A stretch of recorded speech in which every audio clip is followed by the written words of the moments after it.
Programang ito ay rated SPG. Striktong patnubay at gabay ng magulang ang kailangan. Maaaring may masiselang tema, lengguwahe, karahasan, sexual, horror o droga na hindi angkop sa mga bata.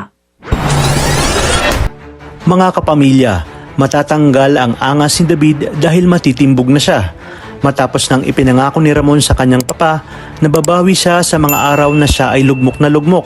Kaya umano napabayaan ang construction sa pagbubukas ng bagong bodega at laboratorio.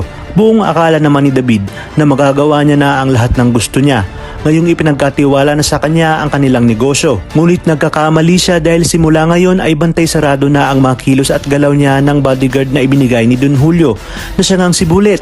Kaya naman aboridong-aborido itong si David lalo pa nang nalaman niya na siya ang maghahanda ng bawat items na kailangan ng kliyente at sasama siya sa pag-deliver nito. At dahil bawal siyang tumanggi ay wala na nga siyang nagawa.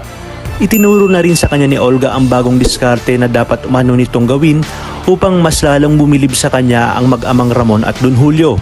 Maya-maya pa nga ay inihanda na ni David ang mga produkto kasama si Bullet at ng mga tauhan sa laboratorio. Sinabi ni Ramon sa kanyang papang si Don Julio na napansin niyang kinakabahan si David. Ngunit iginiit ng kanyang papa na ganoon talaga sa una. Ang mahalaga umano ay masanay na nila si David dahil di kalaunan ay sa kanya din mapupunta ang lahat ng ito. Tatawagan ngang muli ni David si Olga at sinabi na samahan siya nito, ngunit mas pinili ni Olga na dumiretso na sa mansyon at sinabi na madali lang daw ang pinatatrabaho kay David. Mahigpit niyang ipinagbilin na galingan nito at huwag papalpak. Kaya naman wala nang nagawa si David. Bago nga sila umalis ay binigyan siya ni Ramon ng baril upang maging proteksyon sakaling magkaaberya. At sa kanilang pag-alis ay hindi inaasahang may checkpoint. Kaya naman halos mautal-utal na si David sa pagsagot sa mga pulis dahil sa kaba at baka malaman ng kanyang tatay Rigor ang kanyang tunay na trabaho. Buti na lamang ay sanay na si Bullet sa ganitong klaseng sitwasyon at dahil droga nga ang nakita sa kanila ay sinabi ng mga pulis na kailangan malaking halaga ang ipambayad sa kanila upang palagpasin nila ang mga ito at hindi na nga makulong.